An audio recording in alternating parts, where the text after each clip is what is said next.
Welcome to our Health Research 101 webinar series. I'm Maggie Grand and I work with AIHEC. I'm on the Health Initiatives team. We are really excited to have with us today Dr. Shonda Schroeder here with us from the University of North Dakota. She's also working in partnership with us on our Narch Birch grant. She is here to talk about, as I'm sure you all know, quantitative, qualitative, and mixed research methods. We've got a few more people coming in, so let's just give it one more second here.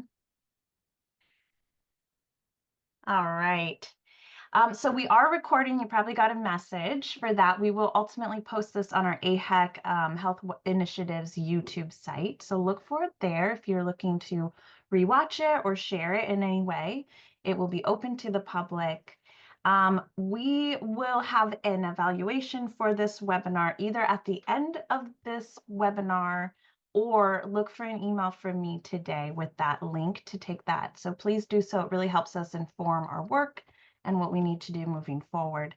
Additionally, we will have a question and answer session. So feel free during the webinar, put things in the chat if they come to you, and we'll get to those at the end of the session. So I think that is it for me. Thank you all again for being here, and I would like to turn it over to Dr. Schroeder.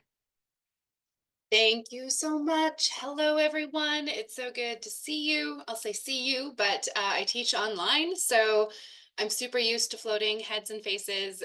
It's just great to have you all with us today. I am going to put a few slides up. It helps keep me grounded and on track because I really love methods, so I could get carried away really quickly. So I'm going to share some slides, but also because I want to be sure that I'm pretty clear and open about my positionality from the very beginning today. So again, thank you for having me. I'm going to attempt to discuss Indigenous health research methods, talking about quantitative, qualitative, and mixed methods. However, full disclosure, I teach qualitative research methods, and it takes me an entire semester to sort of cover it all. And then I teach mixed methods, and it takes me an entire semester. And then my colleague teaches quant, it takes him an entire semester, and then he also teaches biostats and epi. So what I'm going to give you today is going to be a high-level discussion about how these methods could enhance Indigenous health research. And if you love the topics, I'm always happy to talk about them more. And there's also other experts I know we can connect you with. And I know this webinar series will have even more sessions that will dive into some of these methods in a lot more comprehensive way. So my goal today is to tell you about these types of methods, how they're being used in community, just to spark your interest and see which might really speak to you. So as a form of introduction, I just want to share with you all, I am Dr. Shonda Schroeder. I am a non-Indigenous aspiring ally. I'm an adult learner, a cisgendered female, methodologist, professor, mom, wife. I work alongside colleagues in the Department of Indigenous Health at the University of North Dakota School of Medicine and Health Sciences. I've been there for about 4 years now, teaching our doctoral candidates and working on projects like this, training, educating, and being a resource for any community that would like to use some of these tools and knowledge that I can share. Today, my home, I'm currently located in Grand Forks, North Dakota. For those who don't know where Grand Forks, North Dakota is, I rest on the ancestral lands of the Pembina and the Red Lake bands of the Ojibwe and Dakota Oyate. However, I'm representing the University of North Dakota, and the state of North Dakota is the home of the Mandan, Hidatsa, and Arikara Nation, the Sisseton, Wahpeton, Oyate Nation, the Spirit Lake Nation, Standing Rock Sioux Tribe, and the Turtle Mountain Band of Chippewa. So that is where I'm coming to you all today. I'm grateful to be here, and I'm going to look forward to sharing some of my methodological knowledge with you all. That being said, if at any time you have questions and I see them appear in the chat box, I'll likely pause and just answer them in real time as well, because I know that sometimes there's just a time and a place for when that question hits and it's the most appropriate time. So I'll try to manage that as well.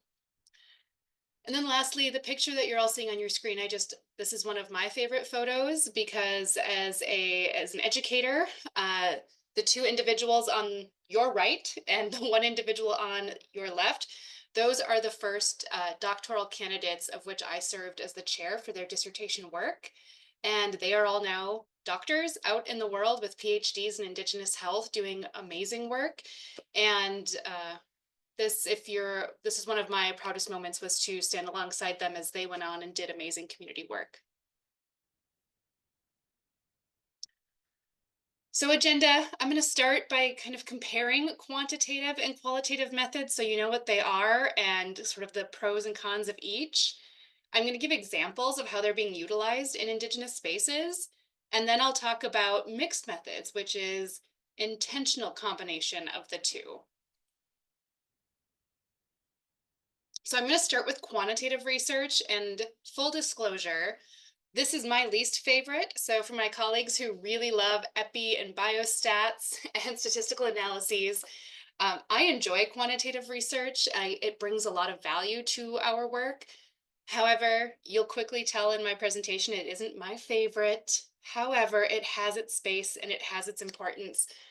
So I start with this one mainly because it is the most prevalent, and it is what I would consider uh, publicly is viewed as the most valid.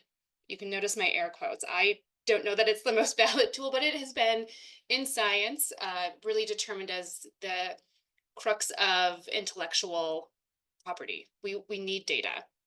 So some key terms, this on the surface level, quantitative data, it's anything that's numeric. It's considered objective science, meaning there's a hard truth, hard data, hard fact. You hear terms like statistical relationship, it presents trends. The public really became comfortable talking about quantitative data during the COVID-19 pandemic because we were in real time getting trend data about prevalence of disease, percentage of exposure, those types of things. So this idea of real tracking in real time and presenting of data became a lot more common knowledge. Examples of quantitative research, when you finish today, and if you take that evaluation, there will be quantitative metrics. So if you respond on a scale of how much you loved this content, that'll be exported as some form of quantitative data. At the end of the day, AIHEC might be able to say 20% of people loved what you had to say. 30% of people thought it was meh. And the rest of them, let's not go there. So at the end of the day, you have something you can report. That's what we're familiar with: surveys, polls, experiments. Most of us, even if we don't do the work, we've heard of clinical trials, and we've talked about what is an evidence-based practice. Most of that has been informed by quantitative work. Qualitative, on the other hand, this is answering questions about things that are more descriptive in nature. You want to understand something. You want to gather in-depth knowledge. You want to hear about a particular topic from community. Qualitative research is really trying to say, how does everyone observe the world? How do they interact with the world? It's really intended to get at things about behavior or beliefs, individual attitudes, letting people share story. This is a really popular tool, qualitative research, when working in Indigenous communities, because American Indian and Alaska Native people are not monolithic. We need to be in community and ask community, what's your experience? How do you interpret the data? What does this mean for you? And in that space, we're doing qualitative work. So I like to do a little bit of a compare of what does this actually look like in practice? What elements make these quantitative or qualitative? And knowing that this will end up online, I want to make this something that's useful for those who are watching this right now, not in real time. So if you are able to type in the chat, feel free to put these answers in there.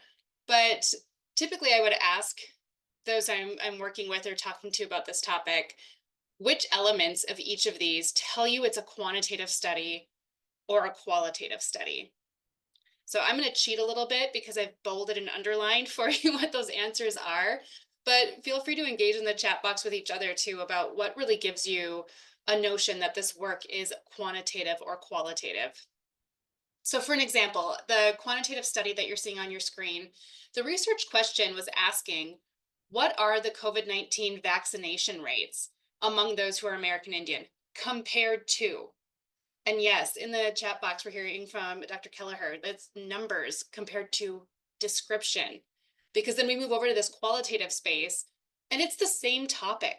We are interested still in understanding COVID-19 and vaccines, but now we're asking, what do American Indian adults describe as factors that influence their decision to be vaccinated? So now we're asking them, describe, what was your choice? How did you decide? What is your behavior? Whereas in the prior, we're just looking at numbers. We don't know why individuals are choosing to or not to be vaccinated. So we can understand what the current rates are, but we don't have explanation. Another example, in the quantitative strand, we have, does incorporation of culture and ceremony in treatment planning reduce rates? So rates, again, that's our quantitative term, rates of depression and suicidality among Native youth participating in a given program. And I'm seeing here too, group versus individual. Then we come over to the qualitative strand and we're actually asking, what are the experiences of youth who have participated in this program? What are their stories? And how does incorporating culture and ceremony as part of treatment influence their behavior or their satisfaction with the programming? So again, you might take a survey at the end of this to share your experience with this training, and there might be open-ended questions where you get to write your response. That would be qualitative data. And then one more example, what are doctoral programs graduation rates for persons who are American Indian? The problem we run into with quantitative data, right? If we're looking at this, whether or not you are American Indian is quantitatively determined. It's a category, it's categorical. It's not about identity, and it's not asking about barriers or supports. It's literally narrowing the educational experience down to, did they or didn't they graduate? And they're attributing it to race or ethnicity. And so if we actually move to the qualitative space, we're actually asking, what barriers and supports do students experience while in the doctoral program? So for those of you who are really new to understanding what is and is not quantitative and qualitative research, we can summarize down to quantitative, numeric, objective, qualitative, story, understanding, description. Or if you like a little bit of humor, my colleagues and I often joke about this meme, but essentially quantitative is numbery and qualitative is feely. So if it helps you remember it a little bit better, we can talk about numbery methods today, and we'll also talk about the feely methods.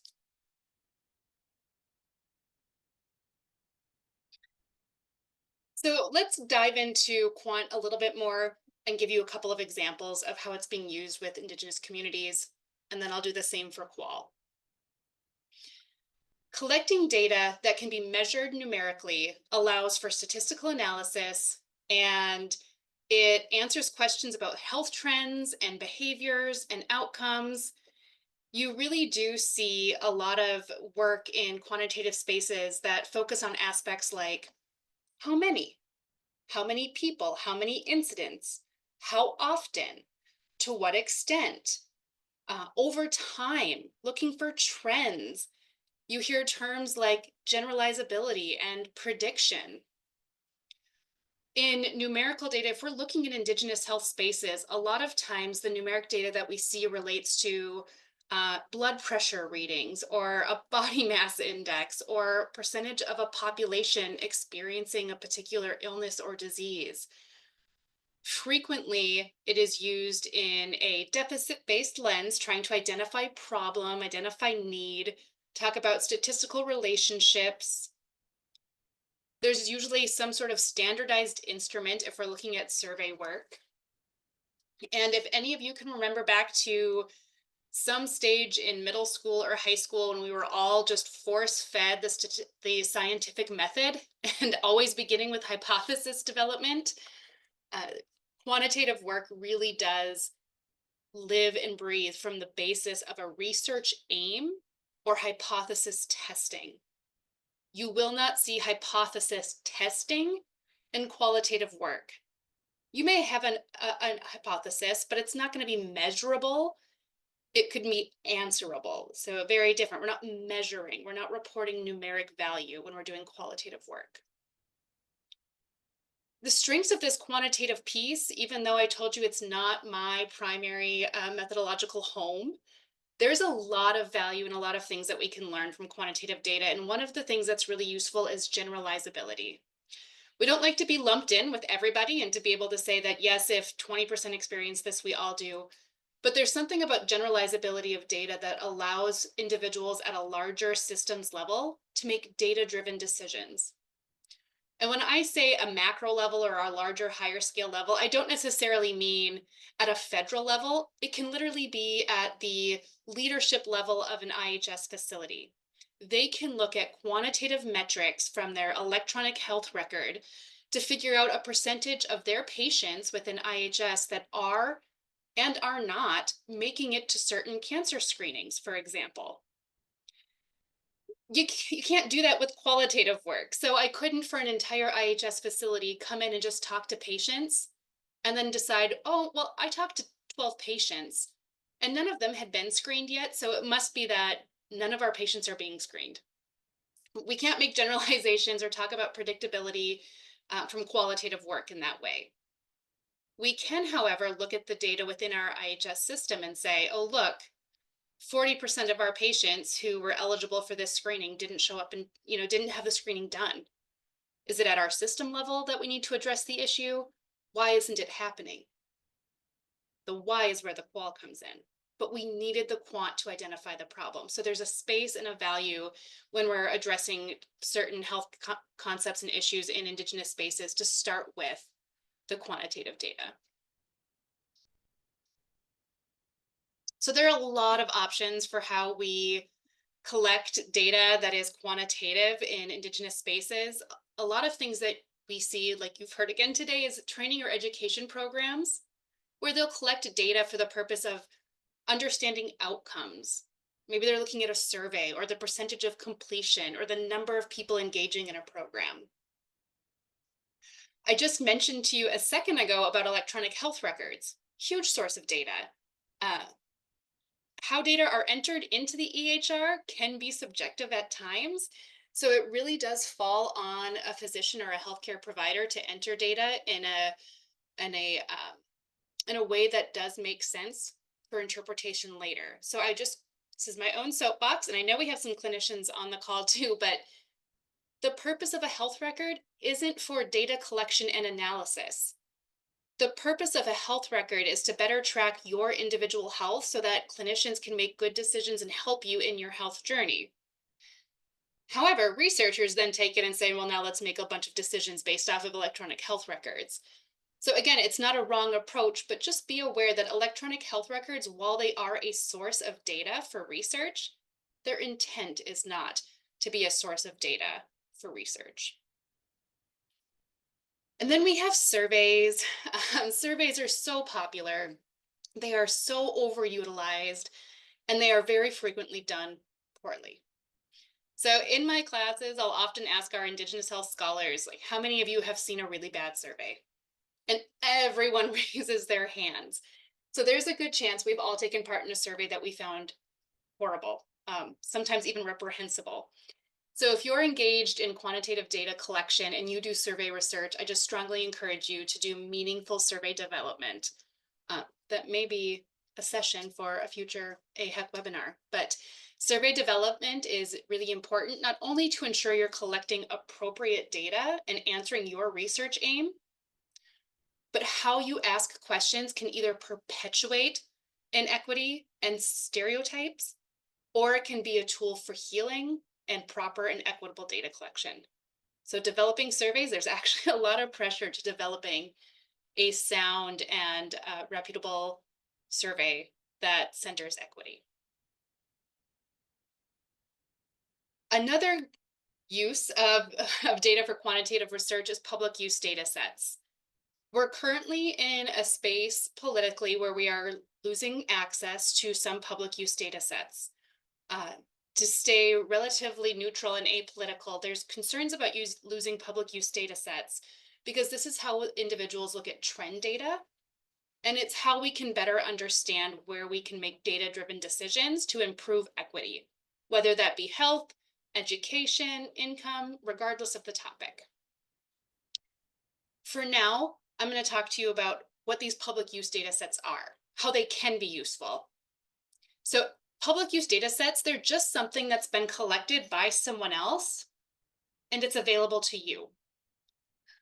If you don't work in a health space, I think the most common data source, public use data source we can all be familiar with is census data. Census data is just readily available. You can go online, you can download the census data file, but don't worry, you can only download it. I think right now it's down to the county level. So I'm looking at a few of you on this call, and for instance, I could not look up Dakota's information. I could look up what is the current data for Grand Forks County or Polk County in East Grand Forks, Minnesota.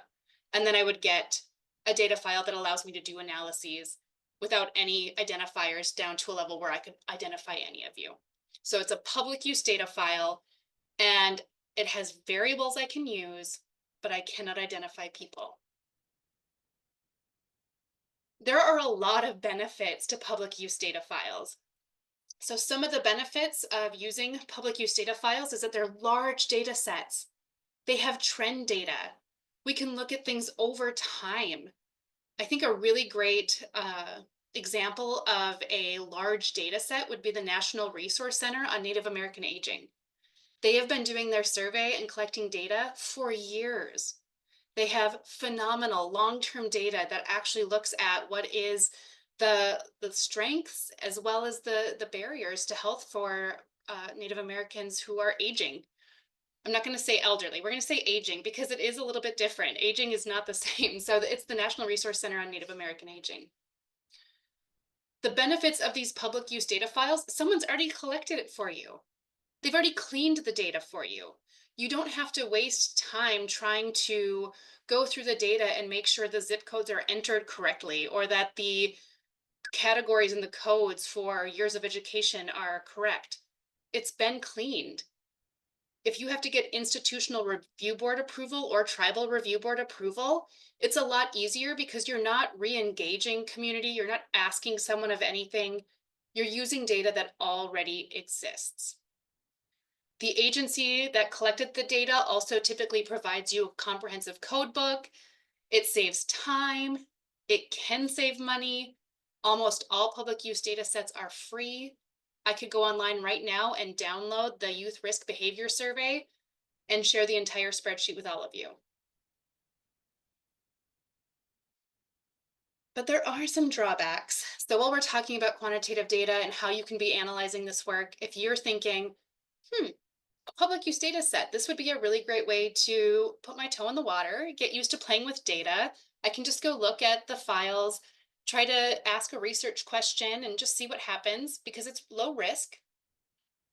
Some things you should be aware of are that these public use data sets are not always representative.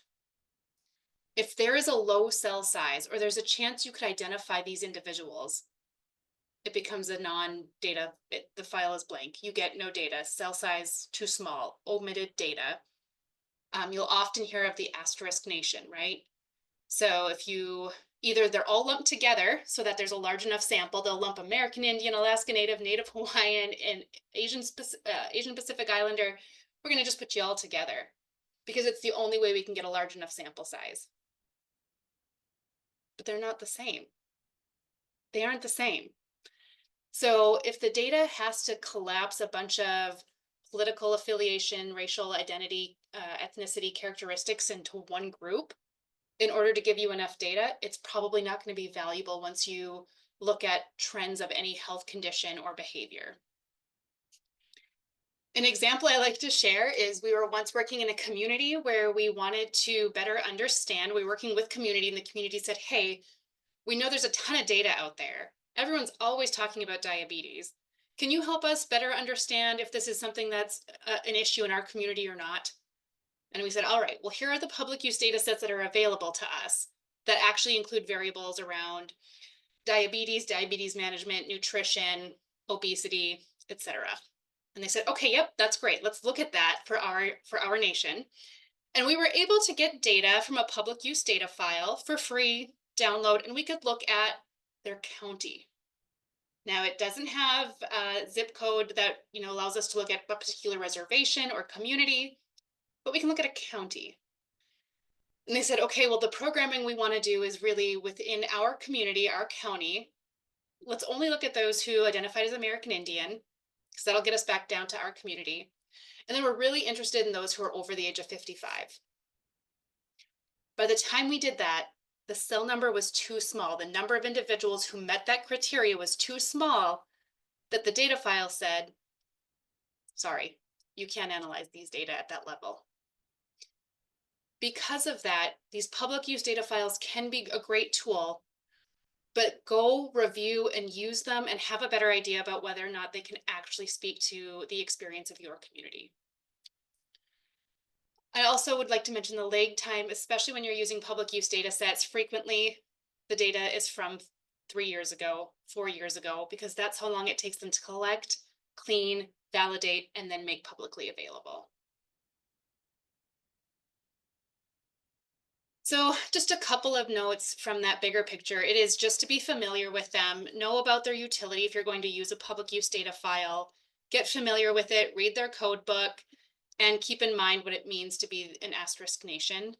I'd also just like to draw your attention to those of you who might want to do this to present at a conference, right? So even within TCUs and at our college and even in our undergrad programs, all the way through our med school, we have opportunities to look at public use data files to do poster presentations or to speak at our college campus on a particular topic.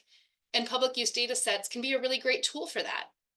However, read the code book, read the manual, because what will happen otherwise, even for undergraduate students, they'll be at this poster and so excited to say, I used this file, this public use data file, and I was able to talk about levels of risk drinking for American Indian youth in grades 9 through 10. And then they'll say, well, how were the data collected? And if your answer is, well, a public use data set, they're not going to be happy. They'll want to say, no. How did they collect the data? Was it a survey? Was it a phone conversation? Where did they get the data from? And it's all available to you at the Public Use Data Sets website. So just be familiar with how they collected the data and what you're talking about. And these last two slides, this is really because I know you get the slide deck, and I think it's terrible to tell you about all of the different uses of public use data sets without giving you them. So on this list, you will see a running set of public use data sets that are available that have data specific to Indigenous health. These are data sets that come from Tribal Nations Data, the National Congress of American Indians, the Urban Indian Health Institute. So again, I won't read you each of these bullets, but I want this available to you all. So if you want to go look at some of these public use data sets, they're available to you. And there actually are 2 slides worth of data sets. So there's more out there than you may be aware of. Just be cautious as you open these. Some of them may not be accessible at this current moment.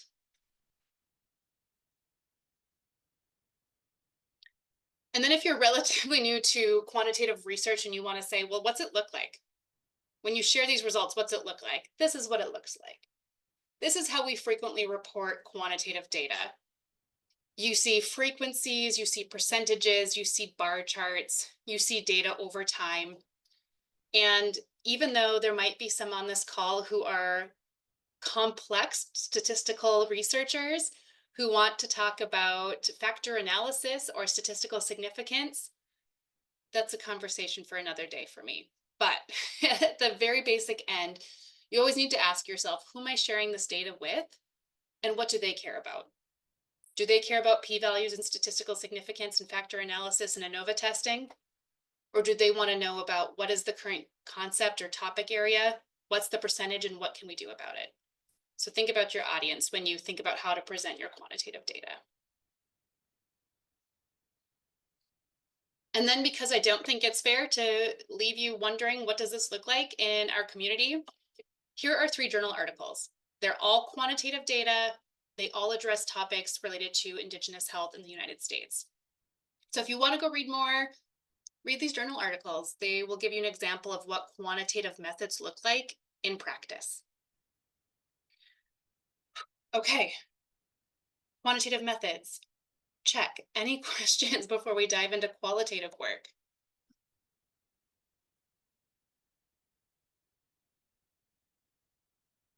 Okay, there are rarely questions, but it gives me a chance to drink my tea. So let's talk about qualitative data.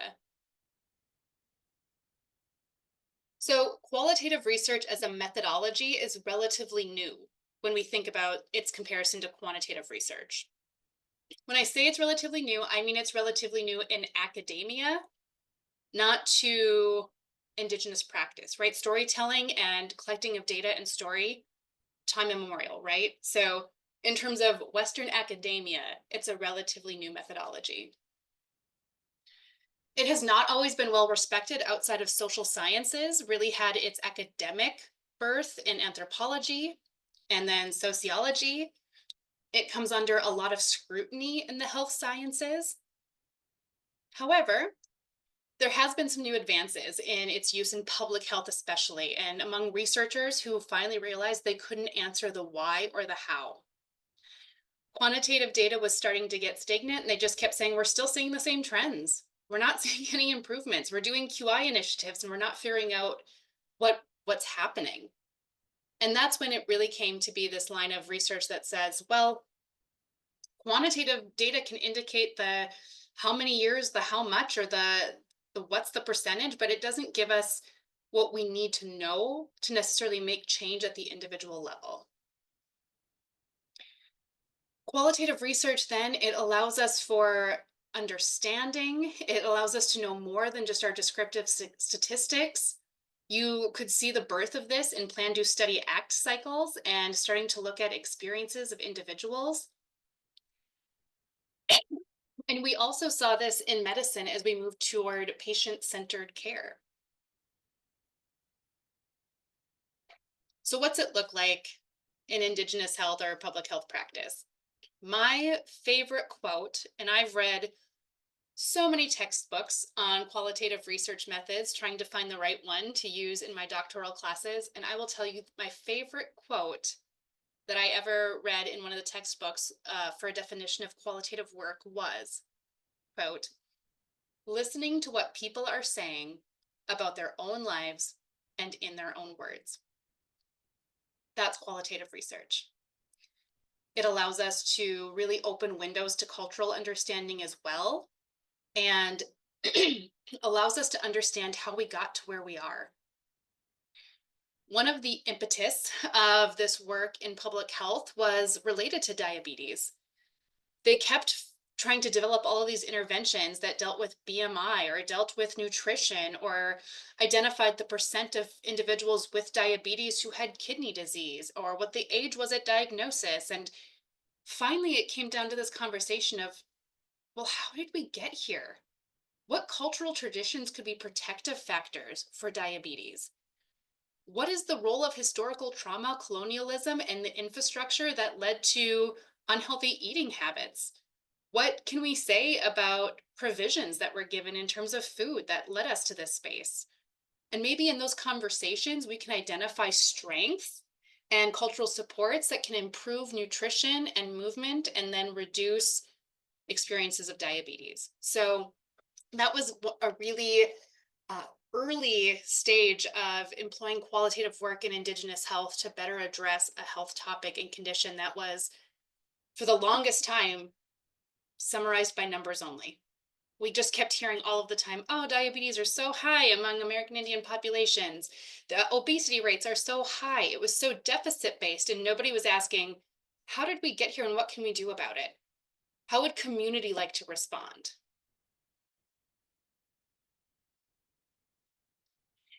So if you want to think about what those characteristics are, then what makes something qualitative research? How is it different than quantitative work? In bold, those are terms that are pulled from quantitative research. Discover and understand, they'll still use those in quant, but everything else here, this is unique to qualitative work.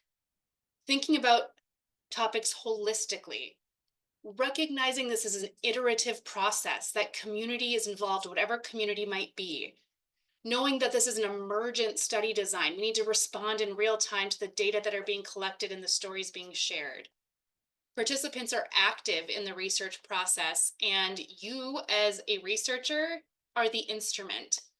I frequently tell my students, and this is my favorite way of referring to myself, I'll just say, I'm a tool. I'm a tool. On qualitative research, that's what I am. Let me be a tool for you. Let me be a tool for community. You are just there to hear, listen, collect, and then translate, to share, disseminate. You're a tool for community and qualitative work. The most common that you will see, and I'm sure all of you have heard of these research methods, no matter what your background or expertise might be: interviews, focus groups, that's when you have a whole group together and ask questions and have conversation, and observation, where you just stand back, watch, and observe some sort of public engagement to better understand behavior. Observation, a good example would be they will use observation in public health to see how well signage works for tobacco-free zones. And they'll literally just sit back on a bench and watch.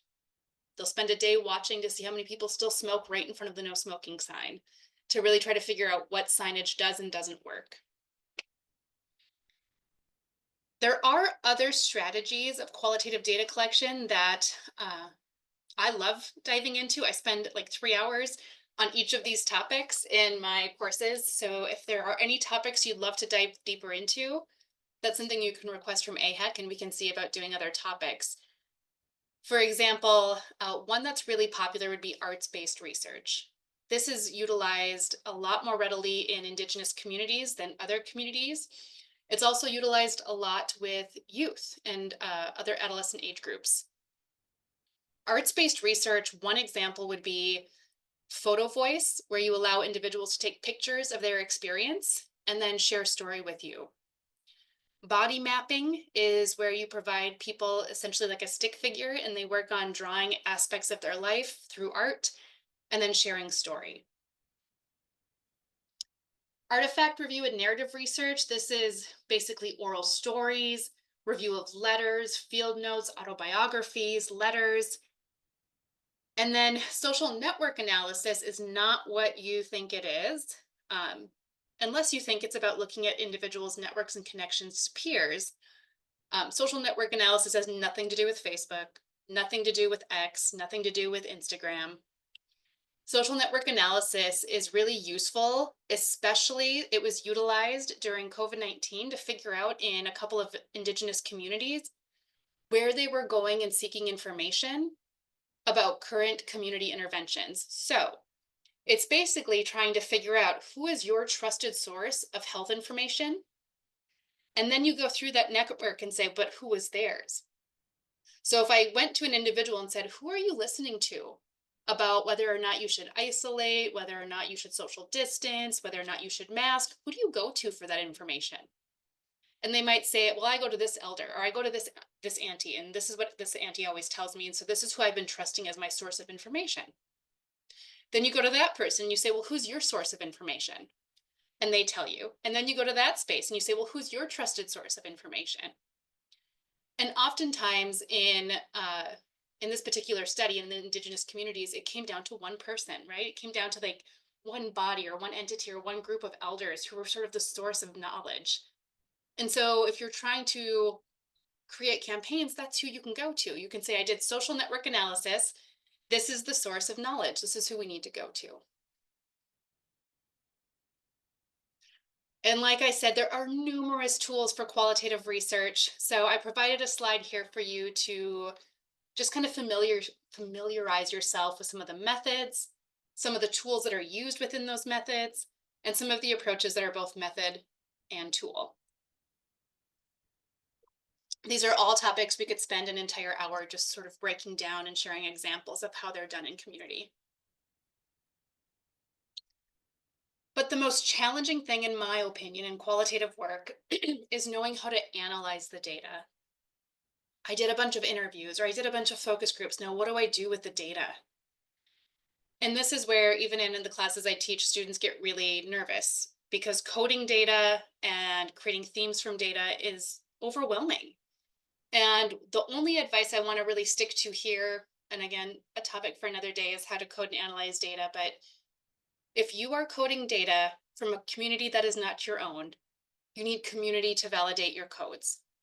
What I mean by that is myself as a non-Indigenous aspiring ally, it is not my space to interpret and provide meaning to individual stories without going back to them to say, did I interpret this correctly? And so that would be true. And here's something my Indigenous health colleagues will say as well in their presentations. Even my colleagues who are American Indian, who identify as Indigenous, will say, if I'm going into a community that is not my own, I will still do that practice.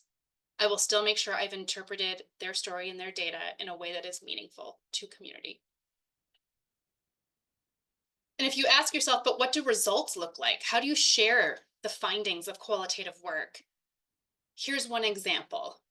We recently did a photo voice project where we asked our PhD candidates who come to campus for 1 week. We asked them during that 1 week time to just take pictures. Take pictures of anything in seminar that makes you feel connected to your community. About a month later, we had them pick 4 of the photos and write a narrative about what that photo represented. We then held focus groups with them to talk through the pictures they chose and what their narrative is. Then we put all of the transcripts from those conversations and all of their narratives into qualitative data analysis programming. We coded, and when I say we, I mean myself and 3 other Indigenous health scholars, faculty in our department.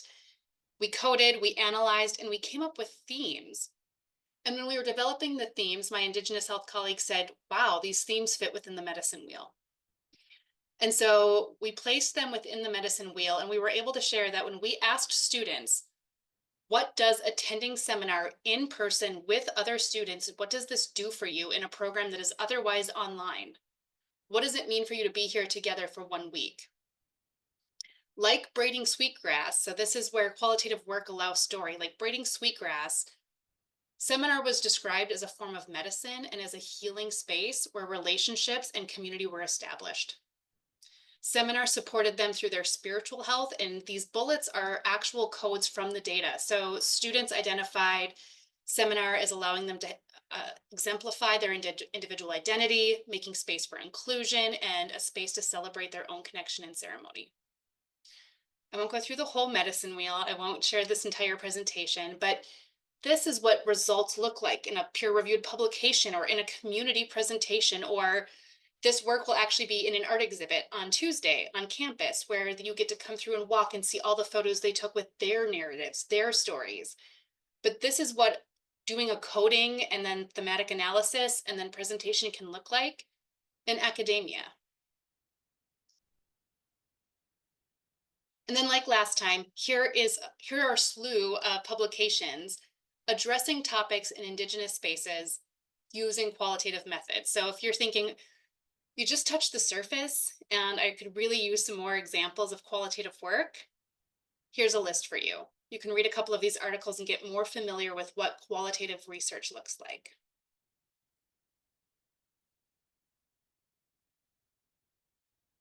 Okay, so now let's end today by talking about what happens if we mix these 2 methods. So maybe you're in your spot now and you're like, well, you've convinced me that quantitative data has a purpose, and you've convinced me that qualitative work is needed. Can I do both? Yes, you can. So mixed methods research. One of my favorite quotes about what mixed methods research is the quote, "It is multiple ways of seeing and hearing." I love that term because in our program, we have created a curriculum in the grounding of two-eyed seeing. So it feels like mixed methods really is that approach to research.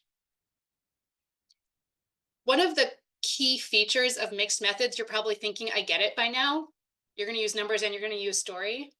But the real crucial aspect of mixed methods research is that you meant to do it. So what I mean by that is you didn't just do quantitative work and then you finished it and thought, oh my goodness, we still don't know how or why or what. Now we gotta do another study. That's not mixed methods. that's a two-part research study where you did one study and you finished it, and then you said, now we need another one. Similarly, if you did qualitative work and you heard all of these stories about use of the emergency department for oral health concerns, and you were like, oh my goodness, we should now look at emergency room data to see how many people are going there for dental pain. That's not mixed methods. That's you finished a qualitative study and you started another.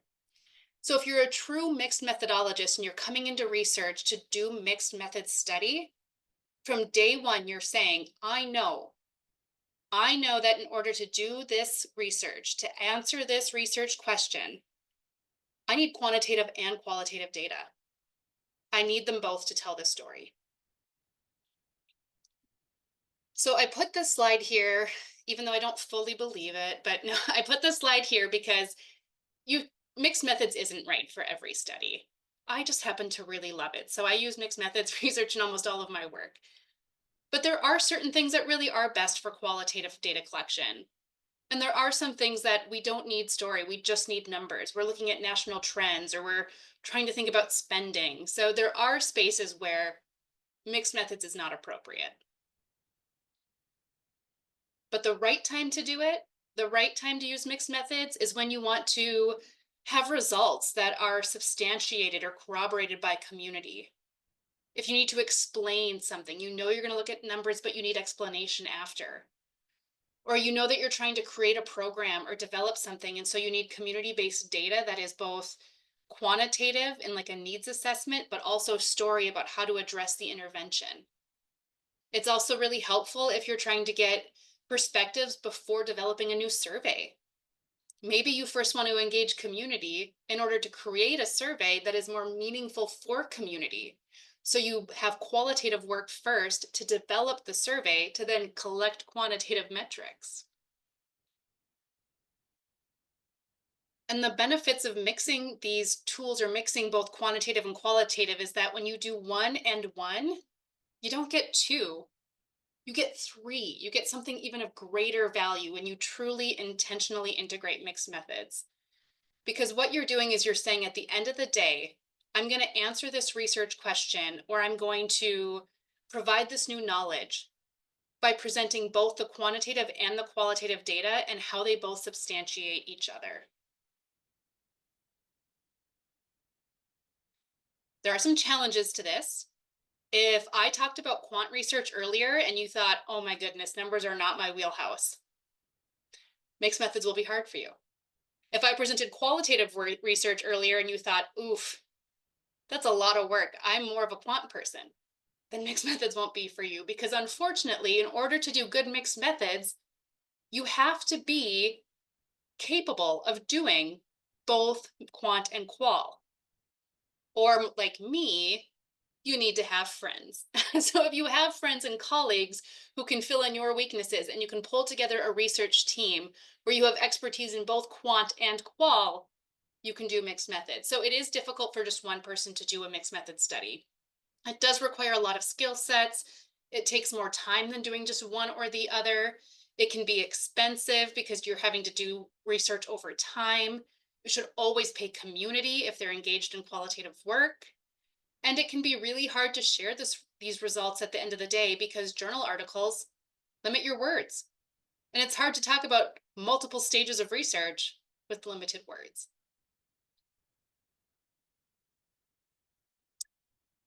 And I've said this many times today, but teaching complex mixed methods takes a semester.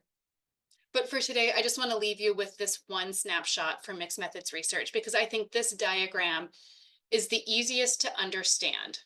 These are the core designs for mixed methods. Convergent parallel, that means you're collecting the quantitative data and the qualitative data at the exact same time. You're mixing them together, you're integrating them to share an outcome. A perfect example of this would be looking in one IHS facility. The purpose of the research was to better understand acceptance of fluoride varnish application for pediatric patients, meaning they wanted to see if pediatric patients in this IHS facility were getting fluoride varnish on their teeth. In order to do that, They both at the same time looked at electronic health record data for the percentage of patients that were eligible that got it done. And they did interviews with providers to ask, what are you doing in each visit to encourage it? Integrating those results, they could then tell a comprehensive story about what acceptance in that clinic was like for fluoride varnish application. They couldn't have done it just at patient data alone, and they couldn't have done it with just the story from the physicians. They needed both. The next, and I see a question in the chat, and I'll answer it right after I finish these other two strands. Explanatory sequential design. Explanatory means you're using the qualitative, you're using the voices to explain the quantitative data. I love this approach. This might be using a public use data set to look at the use of tobacco among youth within a tribal community. You look at this and you say, wow, 80%, I'm making these numbers up, 80% of youth are engaging in some use of tobacco or vaping. This is appalling. We need to talk to community. And then you go in and you let community explain the data to you. You say, hey, these are the trends we're seeing. How come? What do you think of these data? Do these reflect your community? And maybe you'll hear, well, I've never used chew tobacco or anything, but I ceremonially do tobacco with my grandfather every time we're at ceremony. So I marked yes. So when they're explaining the data, we're realizing maybe it was a data issue and not actually a community issue. So explanatory design means you look at the numbers first, and then you create questions for community to help explain the data. They tell the story of the quantitative data. And then a really good example of exploratory design is you're doing story first to create something quantitative. So maybe you're collecting voices from community first before designing a clinical trial. Maybe you're talking to community first to create variables in a survey that are meaningful for them. And then you're doing the quantitative collection after they've helped you develop the tool. One of the questions in the chat says, when you personally do mixed methods, have you noticed that you do more qualitative or quantitative? Or a similar question, does the study tend to lean more with qual or quant? Just curious, as I had said, qual is my favorite. Great question. So typically it depends on what my research question is. So if my research question is to better understand and explain something, I'll tend to lean toward the qual. However, the space where I've leaned toward quant is if I've said, I want to better understand the efficacy of this intervention for this community.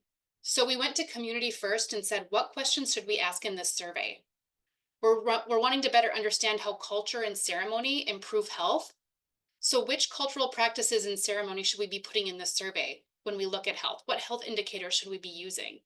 So we worked with community first, focus groups first, then developed a survey that was intentional and meaningful. And we focused on the results of the survey then in the research. So it really depends on your aim. I like qual more, but I'm not going to only lean toward it. So it's a good question. And then lastly, with just a few minutes left, the last thing I wanted to share with you is then what does it look like when you present mixed methods research? This is what they call a joint display.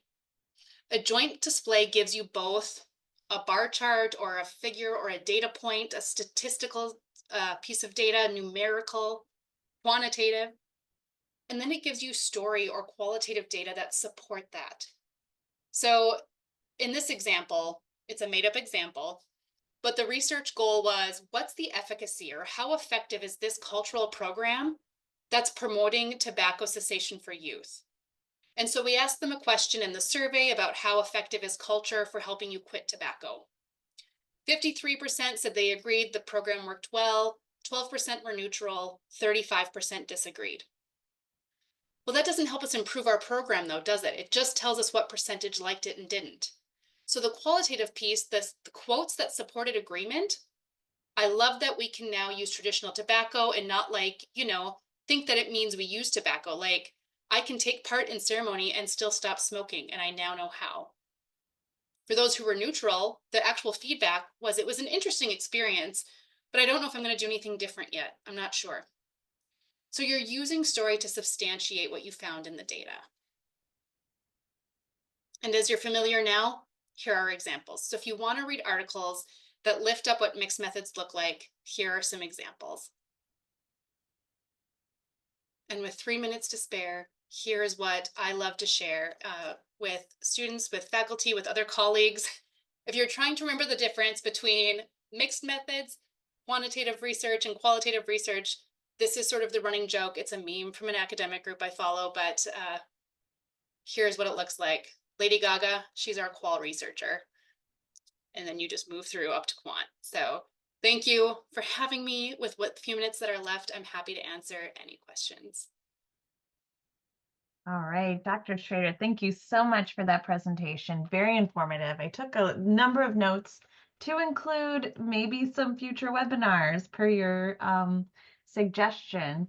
I do want to open up this space. We do have just a couple minutes left, so if there are any additional questions, pop them in the chat or feel free to unmute yourself and you can talk, have the floor. Additionally, I think, if something comes up afterwards, you can send us an email, you can send Dr. Schrader an email directly, and we can have a little bit more of a conversation. So the floor is yours if there's anything else. And I did put my email in the chat. So if anyone has questions later, they'd like to know where those resources came from, you can always reach out. All right, and if we don't have questions right at this moment, I am putting the evaluation into the chat there. If you could take it's a short survey. If you could take a few moments to do that, we would really appreciate it. I will also send out an email. So if you have to hop off and get into another meeting, look for that email to come to you this afternoon. We do have one question in the chat from Aaron. Do you have any recommendations for literature on mixed research books? Yes, I'm typing it into the chat right now, but I'll tell you, it's Designing and Conducting Mixed Methods Research, the 3rd edition. It is by John Criswell and Vicky Plano Clark. Looks like this if you're trying to find it. As you can see, it's clearly had some resources that I enjoy. But in 1 second, when I get off here, or I'll share it in the chat as I'm pulling it up, there's an open access free resource. I believe it's Harvard Catalyst. I'm going to grab it just while we're talking because it's an open source website that does mixed methods research. That is a fabulous tool. So I'm going to pull that as I'm answering other questions because Yeah, and we do have open. one more that's come into the chat Perfect. from Luke. How do you choose which community representatives to engage when informing the question you are asking? Absolutely great question. So I tend to like to have community tell me what they want to learn about or know about and just recognize what skills I have. So if I'm working with community, I might come in and say, I'm working in health equity spaces. Here are tools I'm really good at. Is there a particular topic you're interested in? Or I kind of wait to be invited by community. However, if there's a group you really want to work with, I try to just talk within community. If you can be I don't know if I love the phrase boots on the ground. I don't even really wear boots, but if you want to just go in community and start talking, you'll quickly figure out who. Otherwise, my best advice is whatever your topic area is, find the coalition, the group, or the organization that has that in its name. So the Oral Health Coalition or the Tribal Coalition on Research Methods, whatever they might be, and try to work with that agency. All right. Well, we are at the top of our hour. So again, if there are any additional questions, feel free to reach out. We are happy to get you in touch, or we have emails in our chat. Again, if you can take the survey at your convenience. And thank you, Dr. Schroeder, for being here with us today. We really appreciate your time and your knowledge. And look for our next webinar next month. So we'll hope to see you then. And thank you all.